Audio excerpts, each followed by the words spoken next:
This is the currency. It's called pesos. This is the Dominican potato salad. Assimilation is how you adapt into another culture. I think we're examining culture to notice ourselves. Our class is doing a year-long unit on assimilation. They start with a unit on geography and culture, and they investigate their own culture and prepare presentations for a culture fair. Okay, welcome guests and parents. We're so happy to have you here. We've been working very hard on our culture projects. You guys look great.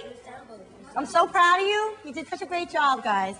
New kids in town, every character had to adapt into the American culture, which is Americanization. But one tradition that's never going to change is one that my great-grandma started 100 years ago. When she was 12 years old, she would run through the house 2 weeks before Christmas searching for presents. And she found them every year, but this year she got caught, and her father, the judge, put her in the real county jail in Allentown, Pennsylvania, for 1 whole hour. Assimilation. Assimilation. This is a word that we're going to be seeing this whole year in humanities. The students are trying to answer the question, what is assimilation? We're going to be reading a book entitled New Kids in Town by Janet Bode. This is a book of memoirs about all different teen immigrants and their experiences with coming to the United States. I used to not know what assimilation or Americanization meant, but now I realize that in the book New Kids in Town that we are reading, they are doing both. We use these memoirs as a jumping off point for them to investigate their own culture. You guys are going to be writing your own 5-paragraph essays where you're going to show about your culture, so that you could see the similarities and the differences between yourself and the children in this book.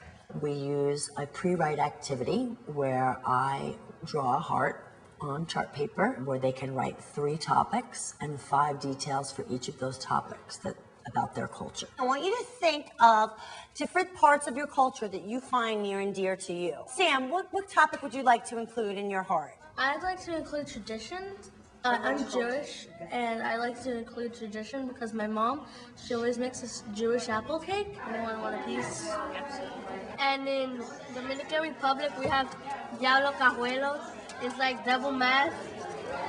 And they're right here, superstitions. It is believed that if you call a baby fat, like when they're fat, they'll stop eating. And then that won't be good, will it? No. This is just my essay and how the writing process helped me and why we study culture. The writing process, there are 5 stages. The first one is pre-writing. The second is first draft. The third is revising. The fourth is editing. And the 5th is publishing. Students will go home and have conversations with their parents about why they celebrate certain traditions or eat certain foods.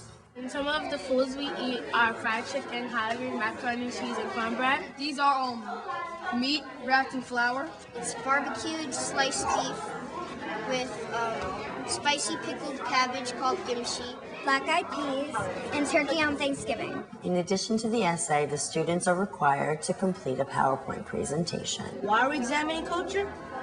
To know our world better and our cultures better.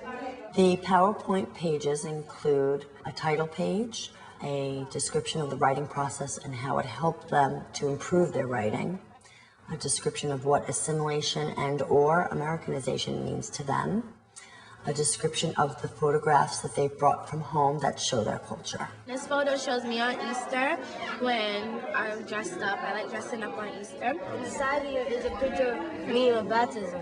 Here is Christmas Eve. This is my family. The expectation is that they will read from the bulleted points, but then expand on them so that they're not just reading from the page. When I went to China, I needed to learn how to say Chinese and to learn their discipline and their laws. For the culture fair, the students are required to bring in items from 3 categories. The first is a display board where they show their essay as well as their PowerPoint presentation and their photographs. The second are cultural activities, which could include food, music, clothing, or dancing.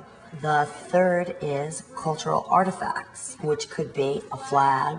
The blue represents peace. The white represents if you believe in Jesus.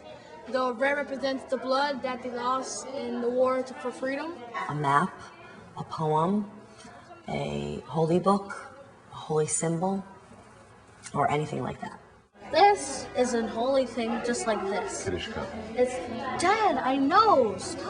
Parents are involved in all aspects of my classroom, particularly when it comes to displaying their children's hard work. This gives parents a great indication of what kind of learning takes place in this classroom, and it also gives them a sense of pride in their child.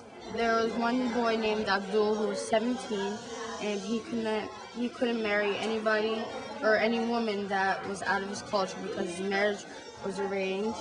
The children get a real sense of themselves through doing this project, and they have tremendous pride in that. I assimilated when I went to China, when I lived in China for a year and a half, because I had to get used to the language and the lifestyle and the food and everything. But it also allows them to look at the world a little bit differently because they get to see other cultures as well. All the work that we do through culture and assimilation gives them a better sense of our society being a global one. So I would like to just give all these very hardworking students a big round of applause because they did a wonderful job.